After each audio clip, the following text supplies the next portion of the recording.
Hello friends, welcome to our village food சமையல்.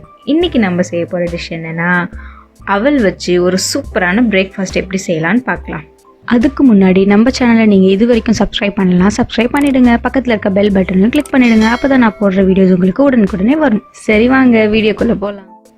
அதுக்கு நம்ம ஃபஸ்ட்டு அவல் வேக வச்சுக்கலாம். எப்படின்னா, இட்லி குண்டானில் தண்ணி ஊற்றி இட்லி தட்டு வச்சு மேலே ஒரு கைப்பிடி அளவு அதுலேயும் அவல் போட்டு மூடி வச்சிடலாம். மூடி வச்சு ஒரு 2-3 நிமிஷம் வரைக்கும் வேக வச்சுக்கலாம்.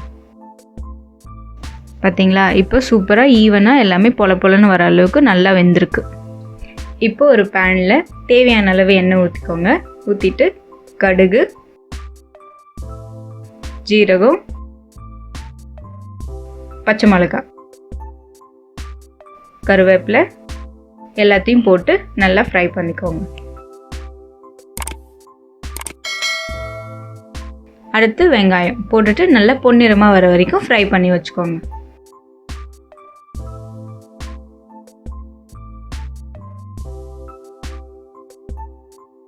வெங்காயம் நல்லா வதங்கினதுக்கப்புறம் தக்காளி போட்டு அதையும் நல்லா வதக்கி வச்சுக்கோங்க.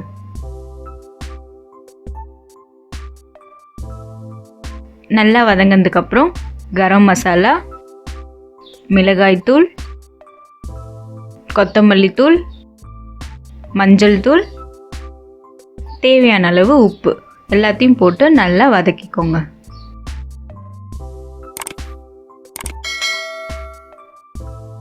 அடுத்து நம்ம முட்டையை உடச்சி ஊற்றிக்கலாம்.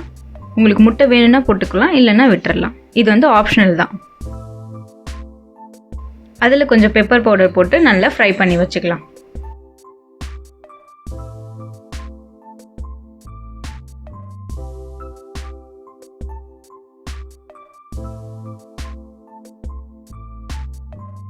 அதுக்கப்புறமா நம்ம வேக வச்சிருக்க அவளையும் இதில் போட்டு நல்லா மிக்ஸ் பண்ணிக்கலாம்.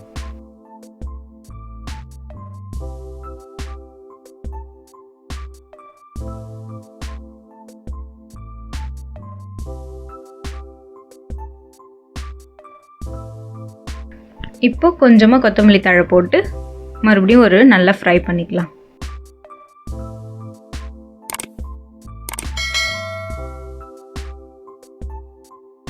பார்த்தீங்களா ஃப்ரெண்ட்ஸ், எவ்வளோ சூப்பராக கலர்ஃபுல்லாக நம்மளுக்கு வந்து மார்னிங் பிரேக்ஃபாஸ்ட் ரெடி ஆயிடுச்சுன்னு. இந்த மாதிரி செஞ்சால் எந்த குழந்தைங்க தான் வேணான்னு சொல்லுவாங்க? நீங்களும் இந்த மாதிரி செஞ்சு உங்கள் குழந்தைங்களுக்கு கொடுங்க. காலையில் சூப்பராக சாப்பிட்டுட்டு போவாங்க ஸ்கூலுக்கெலாம். இது ரொம்ப கலர்ஃபுல்லாக இருக்கிறதுனால இன்னும் விரும்பி குழந்தைங்கள்லாம் சூப்பராக சாப்பிடுவாங்க. இந்த டிஷ் உங்களுக்கு பிடிச்சிருந்துச்சுன்னா லைக் பண்ணுங்கள். நீங்களும் வீட்டில் ட்ரை பண்ணி பார்த்துட்டு கீழே எனக்கு கமெண்ட்ஸ் கொடுங்க.